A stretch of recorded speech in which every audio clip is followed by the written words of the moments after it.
अस्सलाम वालेकुम। कैसे हैं आप लोग सब? उम्मीद करती हूँ सब ठीक ठाक खैरियत से होंगे। आज मैं बहुत मज़ेदार से बटाटा वड़ा बना रही हूँ।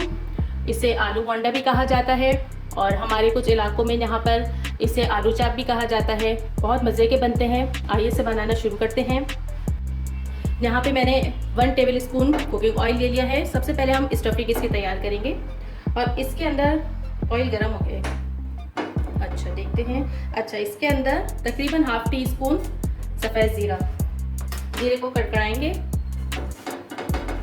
इसके साथ ही मैं इसके अंदर ऐड कर रही हूँ ये कुछ कड़ी पत्ते हैं। इससे बहुत अच्छा फ्लेवर आएगा।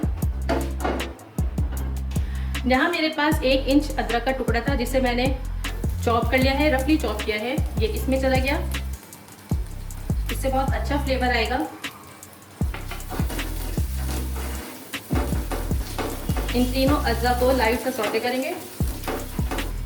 चलिए, खुशबू आने लगी है और अब मैं इसके अंदर ऐड कर रही हूँ मीडियम साइज की मेरे पास 1 प्याज थी, उसे मैंने रफली चॉप किया है। और प्याज को जो है हमें पिंक कलर देना है, बस इसको ब्राउन नहीं करना, लाइट सा पिंक कलर देना है हमें इसे। यहाँ पर प्याज का कलर चेंज हो गया है। अब हम इसमें कुछ मसाले ऐड करेंगे। सबसे पहले मैं इसमें नमक ऐड करूँगी। नमक अपने टेस्ट के अकॉर्डिंग आगे पीछे कर सकते हैं आप लोग। मैंने तकरीबन ½ टी स्पून नमक ऐड किया है इसके अंदर। इसके अलावा ½ टी स्पून मैं इसमें पिसी हुई लाल मिर्च ऐड कर रही हूँ। मिर्चें भी आप अपने टेस्ट के मुताबिक रखिएगा। इसके अलावा तकरीबन ½ टी स्पून हल्दी है और ये गरम मसाला है। ½ टी स्पून मैं इसमें गरम मसाला ऐड कर रही हूँ। और ये मेरे पास तकरीबन 1.5 चाय के चम्मच आमचूर पाउडर है। इससे बहुत अच्छा फ्लेवर आएगा। अगर ये ना हो तो आप नींबू का रस इसके अंदर ऐड कर दीजिएगा, 1 नींबू का रस इसमें। चलिए, इन मसालों को थोड़ा सा भून लेते हैं ताकि इनका कच्चापन निकल जाए।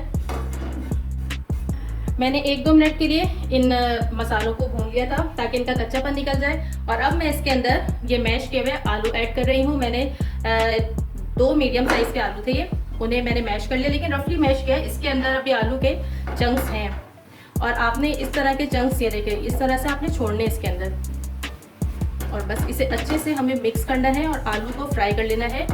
हमें बेसिकली आलू के अंदर जो पानी है उसे ड्राई करना है।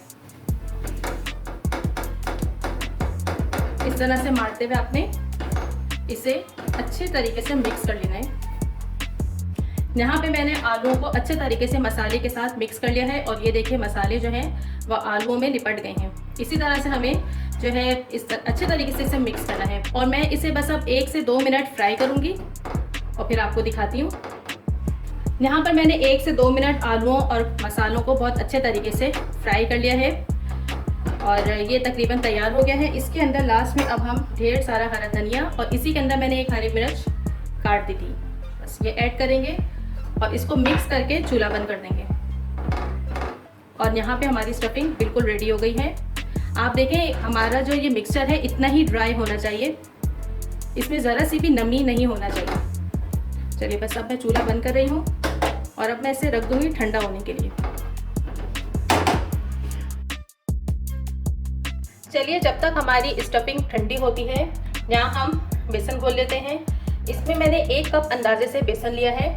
इसमें मैं शामिल करूंगी नमक 1/4 टीस्पून भर के। इसके अलावा थोड़ी सी पिसी लाल मिर्च 1/4 टीस्पून और इसमें मैं हल्दी ऐड कर रही हूँ थोड़ी सी कलर के लिए, इससे बहुत अच्छा कलर आएगा। मिक्स कर लेते हैं इन चीज़ों को और हमें इसका स्मूथ सा बैटर बनाना है, ना बहुत पतला हो और ना बहुत ही ज़्यादा गाढ़ा हो। थोड़ा थोड़ा पानी ऐड करके हमें इसका बैटर बनाना है। एकदम से पानी नहीं डालना वरना फिर कंट्रोल नहीं होगा। ये हमारा बैटर बिल्कुल रेडी है। ये देखिए इस तरह से होना चाहिए, ना ज़्यादा गाढ़ा ना ज़्यादा पतला। और अब मैं इसे रख रही हूँ तकरीबन 10 से 15 मिनट के लिए।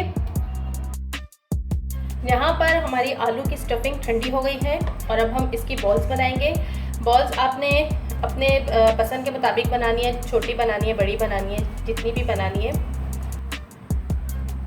इस तरह से मैं सारी बॉल्स बना के फिर आपको दिखाती हूँ। यहाँ पर इस बैटर को रखे हुए तकरीबन 5 से 7 मिनट हो गए हैं और अब मैं इसके अंदर 1/4 टीस्पून के करीब बेकिंग सोडा है ये इसमें ऐड करके इसे अच्छे तरीके से मिक्स करूँगी। बेकिंग सोडा आपने हमेशा लास्ट में डालना है जब आप पकोड़े बना रही हो। चलिए ये देखें, आप इसी कंसिस्टेंसी देख लीजिए, इस तरह से होनी चाहिए। और अब ये बैटर बिल्कुल रेडी है और यहाँ मैंने आलू की बॉल्स भी बना के रख ली हैं और अब बस इसे फ्राई करना है। यहाँ पर ऑयल परफेक्ट गर्म हो गया है। ऑयल अच्छा सा गर्म होना चाहिए, चेक कर लेते हैं। हाँ, ये गर्म हो गया है। बस अब हम इसके अंदर, अच्छा मैं चम्मच से डाल रही हूँ, आप हाथ का भी इस्तेमाल कर सकते हैं या चम्मच से लेके इस तरह से कोट करके इस तरह से डाल लीजिए।